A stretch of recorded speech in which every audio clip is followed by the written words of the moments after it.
నమస్తే ఆర్యు రెడ్డి గారు. నమస్కారం అండి, బాగుండారా? ఫైన్ అండి. హైదరాబాద్ని మించి అమరావతిని అభివృద్ధి చేయాలి, రాష్ట్ర తలసరి ఆదాయంతో పాటు భవిష్యత్ తరాలకు ఉపయోగపడే విధంగా ఉండాలి అనేది ఆంధ్రుల చివరి కోరిక. ఐ మీన్ ఆంధ్రుల చిరకాల చిరకాల కోరిక. కోరిక. ఉమ్.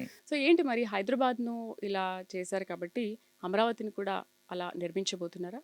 అమరావతి అనేది ఆత్మ త్యాగాలతో పుట్టిన రాజధాని, అమరావతి రాజధాని. ఎందుకు ఈ మాట అంటున్నానంటే 2014 ముందు మన రాష్ట్రాన్ని ఎంత దారుణంగా మనల్ని విడదీశారో, రాజధాని లేకుండా మన రాష్ట్రాన్ని ఏ విధంగా ఇచ్చారనేది మన ఎదురుగుండా కనబడుతున్న మన యొక్క అంటే ప్రత్యక్ష సాక్ష్యాలు అవన్నీ. ఆ సాక్ష్యాలకి నిదర్శనంగానే ఆ సాక్ష్యాలకి నిలబడి ఈరోజు ఆంధ్ర ప్రజలు కానివ్వండి, అమరావతి రైతులు రాష్ట్ర రాజధాని కోసం స్వయంగా ముందుకొచ్చి ఒక రాష్ట్ర రాజధాని కోసం తన సొంత భూమిని విరాళంగా ఇచ్చిన ఘనత మన ఆంధ్ర రాష్ట్ర ప్రజలకే దక్కుతోంది. సో దాని నిమిత్తం బాగానే ఉమ్మడి ఆంధ్రప్రదేశ్గా ఉన్నప్పుడు మన రాష్ట్ర రాజధాని హైదరాబాద్. అట్లాగే మనకి రాజధాని అంటే రాష్ట్రాన్ని విడగొట్టిన తర్వాత మనకి ఒక 10 సంవత్సరాలు మనకి హైదరాబాద్ని ఒక అంటే మన రాజధానిగా ఉమ్మడి రాజధానిగానే పెట్టినారు. దాంట్లో ఎన్ని సంవత్సరాలు మనం ఉంటామనే ఉద్దేశంతో మన కాళ్ళ మీద మనం నిలబడాలనే ఉద్దేశంతోనే ఆనాటి కార్యదక్షతమైనటువంటి ఈనాటి ముఖ్యమంత్రి గౌరవ నారా చంద్రబాబు నాయుడు గారు ప్రజలందరినీ సమీకరించి ఆ విధంగా మనకు అమరావతి ద్వారా మనకి ఏ విధంగా ముందుకు వచ్చారో, అశేష ప్రధానికో ఏ విధంగా ముందుకు వచ్చి రాజధాని కోసం అంటే భూములు ఏ విధంగా ఇచ్చారనేది చూసుకోవడం. రాష్ట్ర రాజధాని అనేది ఆంధ్ర రాష్ట్ర ప్రజల చిరకాల కోరిక. ఆ కోరిక ఈరోజు పార్లమెంటు సాక్షిగా 145 కోట్ల మంది ప్రజలు ఒకే ఒక ముక్త కంఠంతో ఒక్క పార్టీ మినహాయింపు తప్పించి ఆ పార్టీ పేరేంటో మీ అందరికీ తెలుసు, ప్రత్యేకంగా నేను చెప్పాల్సిన పని లేదు. అట్లాంటి దుర్మార్గమైన పార్టీ తప్పించి ఈరోజు 140 కోట్ల మంది ప్రజలు 145 కోట్ల మంది ప్రజలు ఒకే ముక్త కంఠంతో ఆంధ్ర రాష్ట్రానికి అమరావతే అని చెప్పి ముక్త కంఠంతో మనకి ఇవ్వడం జరిగింది. నిన్న అదృష్టవశాత్తు కూడా నిన్న రాష్ట్రపతి గారు కూడా మనకి గెజిట్ నోట్ కూడా ఇవ్వడం జరిగింది. దాంట్లో భాగంగానే మీరు అడిగిన ప్రశ్నలు ఏంటంటే అంటే హైదరాబాద్కి మించి అమరావతి అనేది ఈరోజు అంతర్జాతీయంగా వరల్డ్ క్లాస్ బెస్ట్ సిటీగా నిర్మించాలనేది ఈరోజు రాష్ట్ర ప్రజల కోరిక. ఎందుకంటే ఈ ఆంధ్ర రాష్ట్ర ప్రజలు కసితో నిర్మించుకున్న నగరం ఇది మన భవిష్యత్తు కోసం నిర్మించుకున్న నగరం. ఎవరికైనా సరే ప్రతి నగరానికి కూడా మీరు గమనిస్తే కనుక హైదరాబాద్ని నిజాములు నిర్మిస్తే కనుక, సికింద్రాబాద్ని ఏదైతే బ్రిటిష్ వారు నిర్మిస్తే అంటే పురాతన నగరాలుగా కాబట్టి, అట్లాగే వారణాసి కనుక తీసుకుంటే కనుక ఇవన్నీ కూడా పురాతనమైన నగరాలు. అట్లాగే సైబరాబాద్ అనేది ఒక చంద్రబాబు నాయుడు గారు నిర్మించిన అద్భుతమైన నగరం. ఆ నగరాన్ని నిర్మిస్తే ఈరోజు ఒక తెలంగాణ రాష్ట్రంలో హైదరాబాద్ మీద వచ్చే 50% ఏదైతే రెవెన్యూ ఉంటుందో ఆ రాష్ట్రానికి మొత్తానికి ఉపయోగపడుతుందంటే కార్యదక్షత ముఖ్యమంత్రి గారి యొక్క సంకల్పంలో ఏంటో అనేది మనకు నిదర్శనంగా హైదరాబాద్ రాష్ట్రం సైబరాబాద్ మనకు క్లియర్గా కనబడతాం. హైదరాబాద్ అనే నగరం తెలంగాణ రాష్ట్రంలో మనకు వచ్చే ఆదాయం అంటే మనకు కనబడుతుంది. ఆ విధంగానే ఈరోజు వరల్డ్ క్లాస్ ఒక ఎకనామికల్గా తీసుకొని ఒక రాష్ట్రాన్ని అంటే రాష్ట్రంలో ఒక అమరావతి అనే రాజధానిగా నిర్మించుకోగలిగితే దాని మీద వచ్చే ఆదాయం ఈ రాష్ట్ర ప్రజల సంక్షేమానికి కానివ్వండి, రాష్ట్ర ప్రజల్లో ఉండే పిల్లలకు ఉద్యోగ అవకాశాలు ఉపాధిగా కనిపిస్తూ ఉంటాయి. దానికోసమే ఈరోజు హైదరాబాద్కి మించిన నగరం కాదు ఈరోజు అంతర్జాతీయంగా అంటే ఇంటర్నేషనల్ లెవెల్లో వరల్డ్ క్లాస్ బెస్ట్ క్యాపిటల్ సిటీగా ఈరోజు అమరావతి నిర్మించబడతా ఉంది. అలా నిర్మించబడితే కనుక కొన్ని లక్షల ఉద్యోగాలు ఈరోజు మనకు ముందు వస్తుంటాయి. ఇప్పుడు ఉదాహరణకి సైబరాబాద్ తీసుకుంటే కనుక మన గౌరవ నారా చంద్రబాబు నిర్మించిన సైబరాబాద్ తీసుకుంటే 13 లక్షల పైచిలకు ఈరోజు ఉద్యోగాలు అక్కడ పిల్లకాయలు ఉద్యోగాలు చేస్తున్నారంటే ఆ ఘనత గౌరవ చంద్రబాబు నాయుడు గారిది. అలాంటిది దానికి మించిన విధంగా ఈరోజు అమరావతి అనేది మనకు రూపురేఖలు మనకు ముందుకు పోతా ఉన్నాయి. అదంతా కూడా మీరందరూ కూడా చూస్తారు. ఆంధ్ర రాష్ట్ర ప్రజలు ఏదైతే నమ్మకం పెట్టుకున్నారో ఆ నమ్మకాన్ని మళ్ళీ తిరిగి గౌరవ నారా చంద్రబాబు నాయుడు గారి చేతుల మీదుగా గౌరవ ప్రధానమంత్రి గారి చేతుల మీద మన అమరావతి అనేది నిర్మించబడుతుందని మీ ద్వారా తెలియజేస్తూ ఉంటారు. ఇప్పుడు తాజ్‌మహల్‌ను, షాజహాన్‌ను అని అంటూ ఉంటారు కదా! ఇప్పుడు అమరావతిని చంద్రబాబు నిర్మిస్తున్నారంటారా? ఇది 5 కోట్ల మంది ఆంధ్ర ప్రజలు నిర్మిస్తూ ఉన్నారండి. ఏ రోజు కూడా చంద్రబాబు నాయుడు గారు ఏది కూడా వారు చేసేది అభివృద్ధి చేయడమే వారిది. నేను ఇది నిర్మించాను, అది నిర్మించారు అనేది మా పార్టీ అధినాయకుడికి కానివ్వండి, ఎవరికి కూడా మాకు అది లేదు. ఇదంతా కూడా ప్రజల కోసం నిర్మిస్తున్నది మేము. ఇది ఈరోజు హైదరాబాద్ అనేది సైబరాబాద్ నిర్మించింది ప్రజల కోసం నిర్మించింది. అంటే ఎక్కడో అంటే మీరు ఉన్నత చదువులు చదువుకున్న వ్యక్తులు అంటే ఉన్నత చదువుకున్న పిల్లలు ఈరోజు మన దేశాన్ని వదులుకొని, మన రాష్ట్రాన్ని వదులుకొని బయట దేశాలకి మేము పోయి వలసపోయి ఉద్యోగాలు చేసుకునే పరిస్థితి నుంచి ఈరోజు హైదరాబాద్లోనే స్థిరపడి వాళ్ళు ఏదైతే వాళ్ళు చదువుకున్న దానికి విద్యార్హత తగ్గబడ్డ ఆ రోజు ఐటీని అంతవరకు నిర్మించారంటే అది ఖచ్చితంగా చంద్రబాబు నాయుడు గారు ఇస్తుంది. ఇకపోతే ఇక్కడ వరకు తీసుకుంటే కనుక మీరు అన్నారు షాజహాన్ అంటే తాజ్‌మహల్ నిర్మించింది షాజహానే. ఆ షాజహాన్ పేరు వచ్చిందని. కానీ దాన్ని కట్టించింది ఎవరు? కట్టించింది షాజహాన్ మాత్రమే. కట్టింది ఎవరండి? ఇప్పటికి కూడా మనకు ఆ క్వెషన్ అనేది ఉత్పన్నం అవుతా ఉంటది. సోషల్ మీడియాలో కూడా ఉత్పన్నం అవునవును. అవుతా ఉంటది. అవును. కానీ ఈరోజు అమరావతి అనేది నిర్మాణం అనేది రైతుల త్యాగాలతో పుట్టుకొచ్చింది. ఆ రైతమ్మల త్యాగాలు మనం ఒక రోజు, 2 రోజులు కూడా చూడలేదు. 1561 రోజులు సుమారుగా ఉద్యమాలు చేస్తే, ఆ ఉద్యమాలకి దీటుగా, స్ఫూర్తిగా ఈరోజు అమరావతి అనేది అమరావతి అనే రాష్ట్ర అంటే రాజధాని అనేది మనకి చట్టబద్ధత మనకు రావడం జరిగింది. కాబట్టి దీంట్లో ఈ యొక్క నిర్మాణంలో ప్రతి ఒక్కరు భాగస్వాములు కావాలి. ఇచ్చాపురం బోర్డర్ దగ్గర నుంచి తడ బోర్డర్ వరకు ఉండే 5 కోట్ల మంది ప్రజలు ఈ నిర్మాణంలో పాలు పంచుకుంటారు. ఎందుకంటే ఇది చరిత్రలో నిలిచిపోయేది. మన కలల అమరావతి, మన కలల రాజధానిని మనంతట మనమే నిర్మించుకుంటున్నామంటే మన భావితరాలు ఎంతో ఘనంగా చెప్పుకుంటే అవకాశం మనకి ఈరోజు ఆ గొప్పగా దొరికింది. కాబట్టే గౌరవ చంద్రబాబు నాయుడు గారు కూడా, ముఖ్యమంత్రి గారు కూడా చెప్పేది ఏంటంటే ఈ నిర్మాణంలో ప్రతి ఒక్కరు కూడా చరిత్ర నిలబడే విధంగా చారిత్రాత్మకంగా నిలబడే గొప్ప అవకాశం మనకొచ్చింది. ఇది ఒక ఆంధ్ర రాష్ట్ర ప్రభుత్వము లేకపోతే ముఖ్యమంత్రి చంద్రబాబు నాయుడు గారు చేస్తున్నారనేది కాదు. ఆంధ్ర రాష్ట్ర ప్రజలు ప్రతి ఒక్కరు కూడా దీంట్లో భాగస్వామ్యం అవ్వాలి. ఆ చరిత్ర నిలిచిపోవాలంటే మీరందరూ కూడా ఈ చరిత్ర గుర్తించుకునే విధంగా మనం గొప్ప నగరాన్ని అంటే ప్రతి ఒక్కరు కూడా అంతర్జాతీయంగా అంటే దేశీయంగానే దేశంలోనే ఒక అత్యున్నతమైన క్యాపిటల్ సిటీగా మనం నిర్మించుకున్న ప్రతి ఒక్కరు ముందుకు రండి అంటున్నారు. ఆ విధంగానే ఒక ముఖ్యమంత్రి గారి యొక్క పిలుపు మేరకు నారా చంద్రబాబు నాయుడు గారి యొక్క నమ్మకంతో ఆంధ్ర రాష్ట్రం ప్రజలు మొత్తం అందరూ కలిసి వస్తూ ఉన్నది. ఆ విధంగానే మనకు గొప్ప నగరంగా, గొప్ప రాజధానిగా మనకు తీర్చిదిద్దబడతా ఉంది. మీరు ఇంతగా చెప్తున్నారు ఆరురెడ్డి గారు. ఒకవైపేమో మా విగన్ ప్రతిపాదన పైన అటు సోషల్ మీడియా వేదికగా ప్రతికూలంగాను అండ్ వ్యతిరేకంగాను కొన్ని కామెంట్స్ చేస్తున్నారు. సో ప్రత్యేకించి ఈ మా విగన్ పైన ఒక టీడీపీ ప్రతినిధిగా మీ అభిప్రాయం ఏంటి? అండ్ ఇందులో ఇంకో నా క్వశ్చన్ ఏంటంటే జగన్ పడగొట్టాడు, చంద్రబాబు దాన్ని నిలబెట్టారు సంథింగ్. అది అక్షర సత్యమే కదా అది. ఇప్పుడు 2019 నుంచి 2024 వరకు ఆంధ్ర రాష్ట్ర ప్రభుత్వం పడగొట్టిందా? నిలబెట్టిందా? ఇది వాస్తవమే కదా. ఈరోజు మీరు అన్నారు సోషల్ మీడియాలో ఒక ట్రోలింగ్ జరుగుతూ ఉంది. సోషల్ మీడియాలో జనాలు వారి యొక్క వాక్కుని అంటే వారి యొక్క స్వేచ్ఛని వాళ్ళు చూపించుకుంటున్నారంటే అది వాస్తవమే కదా. 2019లో నీ ప్రభుత్వం వచ్చిన తర్వాత 2024 వరకు నువ్వు పడగొట్టినావు కదా. నువ్వు అమరావతిని నాశనం చేసినావు, చంద్రబాబు గారు శాసనం చేశారు. నువ్వు అంటే రివర్స్ టెండరింగ్ పేరు చెప్పి డయాఫ్రమ్ వాల్ని కూల్చారు మన పోలవరానికి సంబంధించి. అదే శరవేగంతో ఈరోజు డయాఫ్రమ్ వాల్ నిర్మించారు. దానికి అంతర్జాతీయంగా కూడా వచ్చి మన యొక్క పోలవరం ప్రాజెక్టును కూడా నిర్మించడం అంటే చూసినారంటే ఆశ్చర్యపోయినారంటే మన ప్రభుత్వం యొక్క కూటమి ప్రభుత్వం యొక్క కార్యదక్షత ఏంటో మీరు దాంట్లో చూసుకోగలగాలి. అలాగే మూడోది ప్రైవేటీకరణ చేసి అంటే మనకి ఆంధ్రుల హక్కు విశాఖ ఉక్కు అని చెప్పేసి మనం విన్నాం. అలాంటి ఒక ఉక్కు పరిశ్రమని ప్రైవేటీకరణ చేయాలని చెప్పి ఆనాడు ఈ తొగ్లక్ ప్రభుత్వం చేస్తే కనుక ఇప్పుడు కూటమి ప్రభుత్వం వచ్చిన తర్వాత అదే ఉక్కు పరిశ్రమ ఈరోజు లాభాల బాటలో నడిపించిన ఘనత కూటమి ప్రభుత్వం అంటే గౌరవ చంద్రబాబు నాయుడు గారిది కాదా? అట్లాగే మీరు తీసుకుంటే కనుక కుప్పానికి నీళ్లు తీసుకొస్తానని చెప్పి ట్యాంకర్లో నీళ్లు తీసుకెళ్ళి ముఖ్యమంత్రి వెళ్ళిపోగానే ఆ ట్యాంకర్లతో నీళ్ళు ఎండిపోయిన ఘనత ఆనాటి అంటే పనికిమాలిన చేతగాని ప్రభుత్వాన్ని అయితే కనుక ఈరోజు కృష్ణానదిని తీసుకుని వెళ్ళి కృష్ణానదిలో నీళ్లు తీసుకుని వెళ్ళి కుప్పాని రైతాంగానికి ఏర్పరిచిన ఘనత ఈ కూటమి ప్రభుత్వాన్ని కాదా? అలాగే రోడ్లన్నీ కూడా గుంతమయం చేసిన గత ప్రభుత్వం అయితే ఈరోజు అద్దం లాంటి రోడ్లు వేసిన ఘనత ఈరోజు కూటమి ప్రభుత్వం అని కూడా చెప్పుకోగలగాలి. మరొక విషయం ఏంటంటే కొత్తవి తీసుకొని రాకపోగా ఉన్న వాటిని ఎనగొట్టినారు. దానికి ఉదాహరణ జాకీ కంపెనీని తీసుకొనివ్వండి, అమర్రాజా బ్యాటరీస్ని తీసుకొనివ్వండి, అట్లాగే బయట దేశాల నుంచి బయట ఖండాల నుంచి వదులుకొని మన రాష్ట్రంలో పెట్టిన కియా కంపెనీని కూడా అంటే 19,000 కోట్ల రూపాయలు పెట్టుబడి పెట్టి 11,000 మందికి ప్రత్యక్షంగా పరోక్షంగా ఉద్యోగాలు ఇచ్చి అంత పెద్ద సంస్థను కూడా ఈరోజు వాళ్ళు వెళ్ళగొట్టే ప్రయత్నాలు చేశారు. అలాంటి స్థితి నుంచి ఈరోజు మన కూటమి ప్రభుత్వం ఆ యొక్క అంటే ఎంతో శ్రమ ఓర్చుకొని ఆనాటి ఆ యొక్క కంపెనీని ఒప్పించి ఈరోజు మన ఆంధ్ర రాష్ట్రంలో మా యొక్క రాయలసీమ జిల్లాలో అనంతపురం జిల్లాలో ఏర్పాటు చేస్తే వీళ్ళు కేవలం ఈ జే ట్యాక్స్ కోసం వాళ్ళని భయప్రాంతులు చేసినారు. అలాంటి పరిస్థితులు ఈరోజు అధిగమించి ఆ యొక్క కంపెనీని ఇప్పటికీ కూడా మనం అన్ని విధాలుగా సపోర్ట్ చేసుకుంటూ అప్పట్లో మంది స్పీడ్ ఆఫ్ డూయింగ్ బిజినెస్ ఉండేది, అది ఈజీ ఆఫ్ డూయింగ్ బిజినెస్ ఉండేది. ఇప్పుడు కూటమి ప్రభుత్వం స్పీడ్ ఆఫ్ డూయింగ్ బిజినెస్ ధోరణిలో పోతుందంటే దేనికి ఉదాహరణ అంటే ఎవరు పడగొట్టారు, ఎవరు నిలబెట్టారు అర్థమైపోతా ఉంది కదా. ఈరోజు ఇదే విధంగా ఈరోజు అమరావతి అనేది ఒక చట్టబద్ధత తీసుకురాగానే జగన్మోహన్ రెడ్డి రివర్స్ పాలిటిక్స్ మొదలుపెట్టినాడు. మావి గన్ అని మొదలుపెట్టి, అంటే ఈ మావి గన్ మాయలుడు ఇంకెవరిని మాయలు చేయడానికి చెప్పి అర్థం కావట్లేదు. గత ప్రభుత్వంలో ఉన్నప్పుడు 3 ముక్కలాట్లాడినాడు. అంటే అప్పుడు లేదు, అప్పుడు తెలివిపోయినాడు ఈ పబ్జీ ద్వారా. మీ ద్వారా అడుగుతా ఉన్నాం.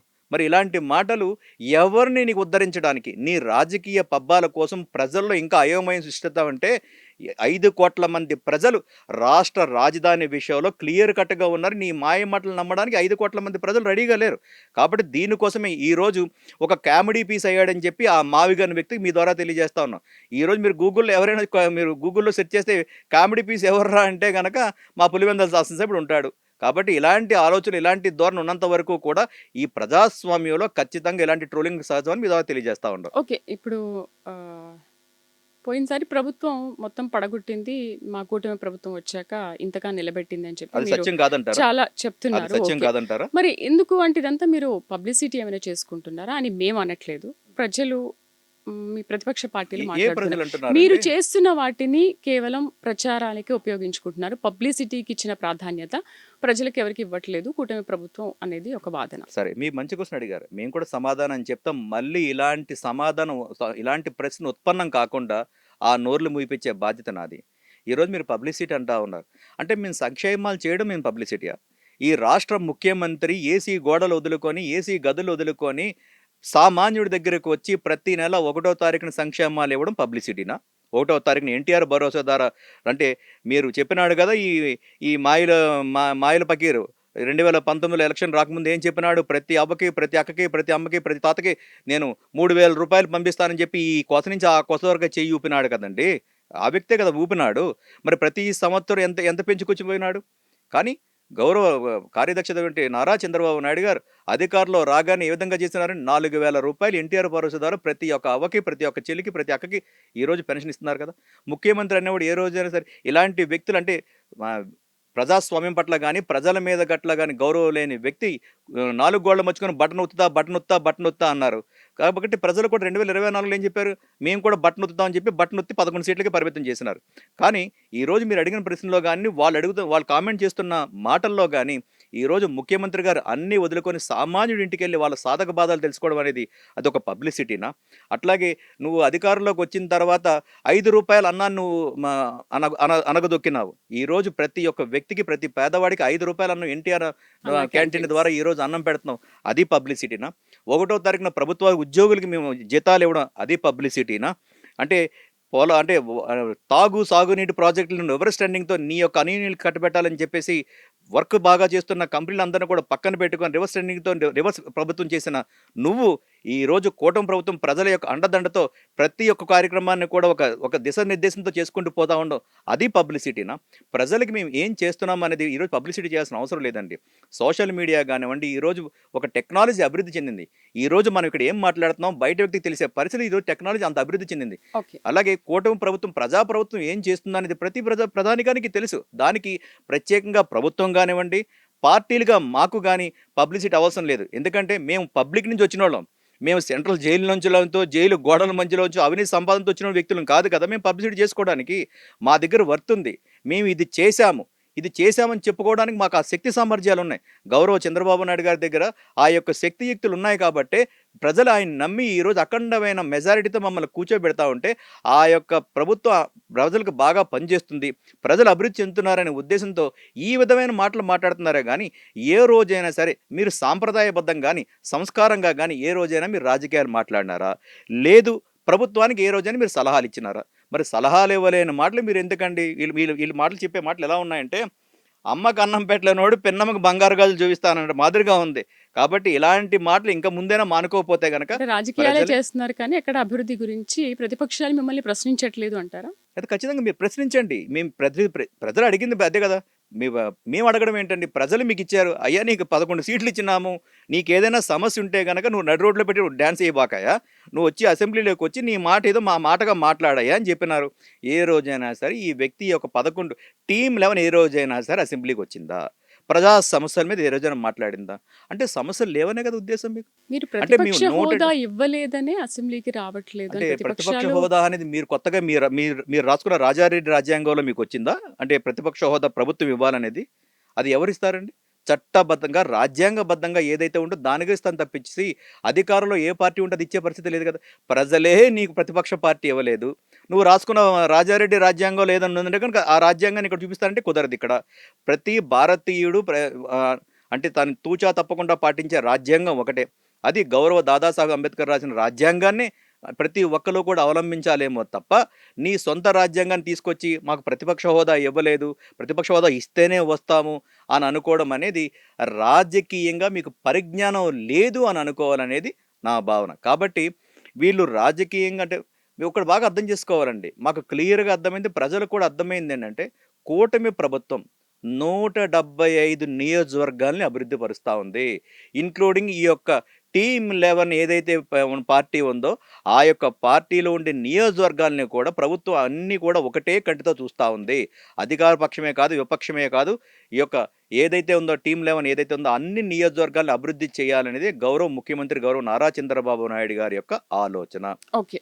ఇప్పుడు పబ్లిసిటీకి ప్రాధాన్యత ఇస్తున్నారు అనేది ఒక దానికి విషయం. ఆల్రెడీ మీకు సమాధానం అండ్ చెప్పాను. మావి కానీ ఒక విషయం, రాజకీయాలు చేస్తున్నారు, ఎక్కడ అభివృద్ధి మాట మాట్లాడట్లేదని అంటున్నారు. మరోవైపు ఆ, పెట్టరా అమరావతి, పిలవరాక అమరావతి అని రేణుకా చౌదరి చేసిన కామెంట్ పైన ఏంటి అంటే, మీరు ఇంతగా అమరావతిని మేము అభివృద్ధి చేస్తున్నామని అంటున్నారు కదా, ఈ హేళన చేసే మాటలు ఎందుకు వస్తున్నాయి? అది ఆ పార్టీకి సంబంధించిన అర్థం చేసుకోగలరు. ఎందుకంటే మరి ఇలాంటి కామెంట్లు చేసిన ఒక పార్లమెంటు సభ్యురాలు, అది కూడా పార్లమెంటు సాక్షిగా మాట్లాడిన సభ్యురాలు ఆనాడు 2014లో రాష్ట్రం విడిపించినప్పుడు చెప్పలేకపోయారా? ఇవ్వరా మా రాష్ట్ర రాజధానికి, ఇవ్వరా ఆంధ్రాకి ఒక రాజధాని అని చెప్పి ఎందుకు మాట్లాడలేకపోయింది? అంటే అప్పుడు మీ పదవులు పోతాయనా, మీ పదవుల గండలు పోతాయనా? అంటే అధికారంలో ఉన్నప్పుడు ఒక మాదిరి, ప్రజలు ఇక్కడ చూస్తున్నారు, మేము ఏదో ఒక హైప్ అయిపోవాలి, ఒక మాటలు మాట్లాడేస్తే అయిపోవాలనే ఆలోచనతో ఆ యొక్క శాసనసభ్యురాలు మాట్లాడిన మాటలను కూడా ఈరోజు ఆమె యొక్క విచక్షణకే మేము వదిలేస్తా ఉన్నాం. ఎందుకంటే మాకు కావాల్సింది ఇక్కడ రాష్ట్ర రాజధాని. మా రాజధానిని ఈరోజు వాళ్ళు 2014లో ఆ యొక్క పార్టీనే కదా, ఆ కూటమి పార్టీనే కదా, అప్పట్లో ఉండే యూపీఏ ప్రభుత్వమే కదా రాష్ట్రానికి రాజధాని లేకుండా ఒక ఆంధ్ర రాష్ట్రాన్ని విడగొట్టేసినప్పుడు మీరందరూ కూడా అప్పుడు భాగస్వాములే కదా. అప్పుడు మీరు అన్నారు కదా జై తెలంగాణ అని చెప్పి, మరి అప్పుడు ఎందుకు అనలేదు జై ఆంధ్ర అని చెప్పి? ఆంధ్రాకు కూడా ఆంధ్ర రాష్ట్రానికి ఒక క్యాపిటల్ సిటీ ఇవ్వాలి, అప్పుడే మనం విడగొట్టాలని చెప్పి ఆ రోజు మీరు ఎందుకు మాట్లాడలేకపోయినారు? కాబట్టి ఇవన్నీ కూడా అంటే వీరు మాట్లాడిన మాటలు మీరు మర్చిపోతారేమో కానీ మీరు చేసిన తప్పులు, మీరు చేసిన ఏదైతే దుర్మార్గం ఉందో చరిత్ర ఎప్పటికీ మర్చిపోదు. ఆ చరిత్రని మీరు ఎప్పుడూ గుర్తుపెట్టుకోవాలి, మాట్లాడాలనేది మీ ద్వారా ఆమెకు తెలియజేస్తా ఉన్నాం. ఇలాంటి మాటలు మీరు బేషరతుగా మీరు వెనక్కి తీసుకోగలిగితే ప్రజానికం హర్షిస్తుందని, ప్రజాస్వామ్యంలో విలువలు ఉంటాయని ఆమెకు మీ ద్వారా తెలియజేస్తా ఉన్నాం. ఇలాంటి మాటలు మాట్లాడడం అనేది ప్రజాస్వామ్యబద్ధంగా ఎటువంటి సమ్మతమైతే కాదని మీ ద్వారా తెలియజేస్తూ ఉంటాను. అయితే ప్రజల్లో ఇన్ని విషయాలు తెలిసి కూడా ప్రజల్లో వ్యతిరేకత ఉంది అని మీకు తెలిసి కూడా మీరు కళ్ళు మూసుకొని ఉన్నారా? ఎవరి మీద వ్యతిరేకత అండి? మీ మీద, ఎవరి మీద? కూటమి ప్రభుత్వం మీద. మా కూటమి ప్రభుత్వం వ్యతిరేక మీద ఉంటే మాకు 164 సీట్లు ఎలా ఇస్తారు? కూటమి ప్రభుత్వం అంటే అధికారంలోకి వచ్చిన తర్వాత అదే ప్రజలు మీ మీద వ్యతిరేకత చూపిస్తున్నారు అనే ఒక కామెంట్ ఉంది. వైసీపీ మీద వ్యతిరేకత చూపిస్తా ఉన్నారు. ఎవరు చూపిస్తున్నారు? కూటమి ప్రభుత్వం ప్రభుత్వం చూపిస్తుందా? మీద మేము ప్రజలు ప్రభుత్వం చూపిస్తా ఉన్నాం? చూపిస్తున్నారు వ్యతిరేకత. అంటే వ్యతిరేకత అంటే మీ చూపించినప్పటికీ ప్రశ్నలోనే స్పష్టత కూడా లేదు. కళ్ళు మూసుకొని ఉందా కూటమి ప్రభుత్వం అనేది అంటే కూటమి ప్రతిపక్షాలు. ప్రభుత్వం మీద ప్రజల వ్యతిరేకత ఉందని చెప్పి అంటారా? ఈ రోజు ఒక మా విషయం చెప్తా ఉంటాం. మీరు నిజంగా అదే అనుకుందాం, కూటమి ప్రభుత్వం మీద ప్రజల వ్యతిరేకత ఉందని చెప్పేసి ఆ మురికి పార్టీ, ఆ మురికి ఛానల్, ఆ మురికి వార్తాపత్రిక మాట్లాడిన దాంట్లోనే అని మీరు దానికోసం మీరు మాట్లాడుతున్నట్టున్నారు. మేము ఒకటే మాట చెప్తాం. ఈరోజు గౌరవ ముఖ్యమంత్రి చంద్రబాబు నాయుడు గారు కానివ్వండి, గౌరవ డిప్యూటీ సీఎం పవన్ కళ్యాణ్ గారు కానివ్వండి, మా యువనేత లోకేష్ గారే కానివ్వండి, ఎక్కడికి పోతున్నా సరే అఖండ ప్రజానీకం ఎందుకు స్వాగతం పలుకుతా ఉన్నారు. ఈరోజు కూటమి ప్రభుత్వం అడుగుతున్న ప్రతి దానికి కూడా కేంద్ర ప్రభుత్వం అన్ని విధాలుగా మాకు సహాయ సహకారాలు ఎందుకు అందిస్తూ ఉంది? ఈ యొక్క కేంద్ర ప్రభుత్వం సహాయ సహకారాలతోనే రాష్ట్ర ప్రభుత్వం ముందుకు పోతా ఉంది. రాష్ట్ర ప్రజలకి మేము ఏ విధంగా హామీ ఇచ్చామో ఆ హామీని ప్రతిదీ కూడా మేము అమలు చేస్తూ ఉన్నాం. దానికి ఎన్నో విధాలుగా చూసుకుంటే కనుక సంక్షేమ పథకాలు ఈరోజు ఆంధ్ర రాష్ట్రంలో వెళ్తున్నాయంటే పక్క రాష్ట్రాలు కూడా ఆంధ్ర రాష్ట్రాన్ని కాపీ కొట్టే పరిస్థితికి ఆంధ్ర రాష్ట్రం ఎదిగిందంటే అది అభివృద్ధి అంటారా, లేకపోతే ఈర్ష్య అంటారా? ప్రజల్లో ద్వేషాలు రెచ్చగొట్టాల్సిందే, ఈ యొక్క విభేదాలు రెచ్చగొట్టాలి, నాయకులు విడగొట్టాలి. అంటే నాయకులు చేర్చాలి, నాయకుల్ని రెచ్చగొట్టి ప్రజల మధ్య విభేదాలు సృష్టించి మీడియా సంస్థల మీద దాడులు చేయడం అనేది ఒక రాజకీయ బాధ్యత. దానికి కూడా వస్తాను. ఈ పార్టీ యొక్క ఈ సిద్ధాంతం ఏంటండి? ఏ రోజైనా సరే సాంప్రదాయంగా గౌరవప్రదమైన రాజకీయాలు ఏ రోజైనా రాజ్యాంగబద్ధంగా అంటే రాజ్యాంగానికి లోబడి రాజ్యాంగానికి గౌరవిస్తూ ప్రజాస్వామ్యానికి విలువిస్తూ ప్రజల్ని గౌరవిస్తూ ఏ రోజైనా మీరు రాజకీయాలు చేశారా? గడిచిన 2 సంవత్సరాలు ఈ రోజు కూడా మీరు తీసుకుంటే గనక సరే మీరు అన్నారు కదా వ్యతిరేకత అని అన్నారు. దాన్ని కూడా కంప్లీట్ చేస్తా. నిజంగా ప్రజల్లో వ్యతిరేకత ఉంటే గనక నేను కడప వాసిని, ముందుగా ముఖ్యంగా పులివెందుల వాసిని. మరి పులివెందుల్లో ఎందుకండి జడ్పీటీసీని తెలుగుదేశం పార్టీ గెలుచుకున్నది? ఎందుకండి ఒంటిమిట్టలో గెలుచుకున్నారు? అంటే ప్రజలు ఎవరి తరపున ఉన్నారండి? 30 సంవత్సరాల ఏకచక్రాధిపత్యంతో మీరు ఏకగ్రీవంగా ఎన్నుకునే సీట్లు ఈరోజు తెలుగుదేశం ఆ యొక్క గడ్డ మీద తెలుగుదేశం జెండా రెపరెపలాడిందంటే ప్రజల్లో వచ్చిన మార్పు కాదంటారా? ప్రజల యొక్క మద్దతు మాకు లేదంటారా? అలాగే రెండో విషయం గనుక మీరు తీసుకుంటే గనక ఈరోజు మీరన్నారు మీడియా సంస్థల మీద దాడులు గానివ్వండి. అంటే ప్రజాస్వామ్యంలో దాడులైన ఒక మార్గం, రాజకీయం అంటే ఒక సిద్ధాంతాలు ఉండవా? నాయకుడు అలాగున్నప్పుడు మిగతా ఏదైతే ఈ యొక్క పేటీఎం బ్యాచ్ ఏ విధంగా ఉంటారో అనేది మన కళ్ళ ముందు చూడడం జరిగింది. ఆ విధంగానే నిన్న ఒక వార్తా సంస్థ మీద మీరు దాడులు చేసుకుంటూ పోతానంటే నిజంగా గనక మీకు ఆ యొక్క ఆ యొక్క మాట మీద మాకు విలువ ఉంటే గనక మరి మీ పార్టీ అధికారంలో ఉన్నప్పుడు మీరు ఎన్ని విధాలుగా అధికార మదంతో మా యొక్క Telugu Desam party central party office మీద మీరు ఎన్ని విధంగా రౌడీ మూకలు వేసుకొచ్చి దాడులు చేశారో మీరు మర్చిపోయారేమో కానీ ఈ రాష్ట్ర ప్రజలు మీరు మర్చిపోలేదు. అట్లాగే అమరావతి కోసం యుద్ధం చేస్తున్న స్త్రీ మూర్తుల్ని మీరు ఎంత విధంగా దూషణలు ఆడారో ఆఖరికి మీ యొక్క సభ్యుల చేత కూడా అంటే వారు మంత్రి హోదాలో ఉండే మహిళా మనులు కూడా నేను ఆడ మనిషిని మర్చిపోయి ఏ విధంగా బూతు పురాణాలు చేశారో మీకు మీకు మీకు తెలిసిన దాన్ని ఏమంటారు ఆ యొక్క నాలెడ్జ్ మాకైతే లేదు. కాబట్టి ఇలాంటి యొక్క ధోరణులు ఇప్పటికైనా సరే ప్రజాస్వామ్యంలో మార్చుకోవాలి. మీ యొక్క మూకదాడులను తీసుకొచ్చి మీ రౌడీ మూకలను తీసుకొచ్చి అంటే సంస్థల మీద కానివ్వండి మీ మీద ఎవరైతే విమర్శించారో ఆ సంస్థల మీద ఆ వార్తాపత్రికల మీద కానీ మీడియా మీద దాడి చేస్తానంటే ప్రజాస్వామ్యం ఒప్పుకోదు. మీకు ఏదైనా ఇబ్బంది ఉంటే కానీ న్యాయబద్ధంగా పోవాలి. ఈ రోజుకి కూడా అంటే ఆ యొక్క పులివెందుల శాసనసభ్యుడు ఆ యొక్క పార్టీ నాయకుడు ఏ రోజైనా సరే రాజకీయాలు తప్ప ఏ రోజైనా అభివృద్ధి కోసం మాట్లాడడం జరిగిందా? ప్రజల కోసం ఏ రోజైనా ఆలోచన చేసినాడా? ఎందుకు ఈ కార్యక్రమం చేశాడనేది మీ ద్వారా తెలియజేస్తా ప్రజానికానికి. ముఖ్యంగా ఏందంటే ఆంధ్రుల కళ అమరావతి ఈరోజు ఒక చట్టబద్ధత నెరవేరింది. ప్రతి ఒక్కరు కూడా అమరావతి కోసం మాట్లాడుకుంటా ఉన్నారు. ఈ కొస నుంచి ఆ కొస వరకు ఇచ్చాపురం బోర్డర్ దగ్గర నుంచి తడ బోర్డర్ వరకు ప్రతి ప్రజానికో ఈరోజు అమరావతి కోసం మాట్లాడుకుంటా ఉన్నారు. ఈ అమరావతి డెవలప్ అయితే కనుక చంద్రబాబు నాయుడు గారికి పేరు వచ్చేస్తుంది. ఈ పేరు రాకూడదు. ఇప్పుడు ఈ యొక్క సబ్జెక్ట్ని డైవర్ట్ చేయాలంటే ఏం చేయాలి? మనకు తెలిసిందల్లా ఒకటే దాడులు. ఈ దాడులే తప్ప ఇంక వేరేదైతే ఏమీ లేదు కదా. ప్రతి ఒక్కరూ కూడా ప్రతి ప్రజానికి ప్రతి ఆంధ్రుడు ఈరోజు అమరావతిని చెప్పి సంబరాలు చేసుకుంటా ఉన్నాడు. ఆ సంబరాలు చేసుకోవాలనుకుంటే డైవర్ట్ పాలిటిక్స్ చేయాలంటే కనుక దాడులు చేసుకోండి. మేము ఆ దాడి కోసం మాట్లాడాలనే ఉద్దేశంతోనే ఈరోజు ఒక ప్రముఖ వార్తా సంస్థ మీద మీరు దాడులు చేసుకుంటూ పోతా ఉన్నారు తప్ప మీకు ఆడవాళ్ల పట్ల మీకు విలువ లేదు. నిజంగా గనక ఆ యొక్క పార్టీ నాయకుడికి ఆడవాళ్ళ మీద విలువ ఉంటే గనక ఎందుకయ్యా ఇంట్లో కన్న తల్లిని తరివేసినావు? ఎందుకయ్యా నీ సోషల్ మీడియాలో నీ సొంత మీడియాలోనే నీ సొంత రక్తం పట్టుకున్న అక్క చెల్లెమ్మల్ని ఎంత హీనంగా ఈ రోజు కూడా మాట్లాడుతూ ఉంటే దానికి ఆ నాయకుడు సమాధానం చెప్పకుండా తగుదనమ్మా అని చెప్పి పేపర్ పట్టుకొని బయటకు వచ్చి నేను స్త్రీమూర్తి పక్షపాతిని చెప్పి మాట్లాడుతూ ఉంటే అదే ఆడవాళ్ళు నేను నవ్వుకుంటా ఉండాలనే సంగతి మర్చిపోవద్దు. కాబట్టి ఇలాంటి దాడులు ప్రజాస్వామ్యంలో ఎట్టి పరిస్థితులను సమ్మతించవలసినవి కావు. రాజకీయ పార్టీలు ప్రతిదీ వీటిని ఖండించాల్సిన అవసరం ఉంది. చట్టపరంగా ఈ యొక్క పార్టీ మీద ఆ యొక్క పార్టీ నాయకుడి మీద ఎవరైతే చేసినారో ఆ నాయకుల మీద కూడా చట్టపరంగా కఠినమైన శిక్ష వేయాల్సిన అవసరం ఖచ్చితంగా ఉంది. అట్లాగే ప్రజాస్వామ్యబద్ధంగా ఈ యొక్క ఎలక్షన్ కమిషన్ కూడా ఈ యొక్క పార్టీని డిస్క్వాలిఫై చేయాల్సిన అవసరం ఖచ్చితంగా ఉంది. అప్పుడే ప్రజాస్వామ్యం బతుకుతుందని మీ ద్వారా తెలియజేస్తా ఉంటాం. జనాలు ప్రతిపక్ష హోదా కూడా ఇవ్వని జగన్ ఎందుకు మారడం లేదంటారు? అదే జగన్మోహన్ రెడ్డికి ఎప్పుడు కూడా కావాల్సింది అధికారమేనండి. నిజంగా గనక అతనికి ప్రజాస్వామ్యం పట్ల ఉంటే గతంలో మనకు కూడా చూసినాం. తెలంగాణలో వార్తాపత్రికల్లో కానీ మీడియాలో కూడా ఒక న్యూస్ కూడా వచ్చింది. డీలిమిటేషన్ కోసం అది అనేది కనుక వస్తే కనుక అది మాకు తెలంగాణకు కానీ మాకు అంటే దక్షిణ భారతానికి ఏవైనా కనుక అన్యాయం జరిగితే అంటే ఒకటే వేదిక మీద ఆ రాష్ట్ర ముఖ్యమంత్రి గౌరవ రేవంత్ రెడ్డి గారు కానీ ప్రతిపక్ష వ్యక్తి అయినటువంటి కేటీఆర్ గారు కానీ ఒకటే వేదిక మీదకి వచ్చి ఒకటే మాట అన్నారు, మాకు రాష్ట్రం ముఖ్యం. రాష్ట్రంలో మీ రాజకీయాలకు విభేదాలు ఉండొచ్చు, కానీ మాకు రాష్ట్రం ముఖ్యం. ఈ రాష్ట్రంలో మీరు తీసుకున్న డీలిమిటేషన్ ద్వారా మా రాష్ట్రానికి ఏమైనా అన్యాయం జరిగితే మాత్రం మా పార్టీలన్నీ ఏకమై మిమ్మల్ని మాత్రం మేము ప్రశ్నిస్తున్నామని చెప్పేసి ఒకే వేదిక మీద వచ్చిన సందర్భం లేదా అది? మరి అలాంటి పరిస్థితి మనకు ఆంధ్ర రాష్ట్రంలో ఎందుకు రాదు? ఎందుకంటే జగన్మోహన్ రెడ్డి అనే వ్యక్తికి గర్వం ఎక్కువ, అహం ఎక్కువ, తనకి ప్రజాస్వామ్యం పట్ల గౌరవం లేదు. ఈ ప్రజలంటే అసలు భయమే లేదు, ప్రజలంటే గౌరవమే లేదు. కాబట్టి నీతో ఎందుకు కలిసి వస్తాను? దానికోసమే ప్రతిపక్ష హోదా ఇవ్వకుండా పక్షపాతం ఇచ్చి 11 సీట్లతో కూర్చోబెట్టినారు. కాబట్టి ఇలాంటి వ్యక్తులు ఎట్టి పరిస్థితుల్లోనూ కూడా ఇంకా చట్టసభల్లోకి వచ్చే అర్హులైతే కాదు. ఈ రోజుకి ప్రజలు కట్టే సొమ్ములతో వాళ్ళు జీతపద్యాలు తీసుకుంటున్నారు తప్పించి ప్రజల మీద గౌరవంతో ఈ రోజు కూడా చట్టసభల్లోకి రావట్లేదు.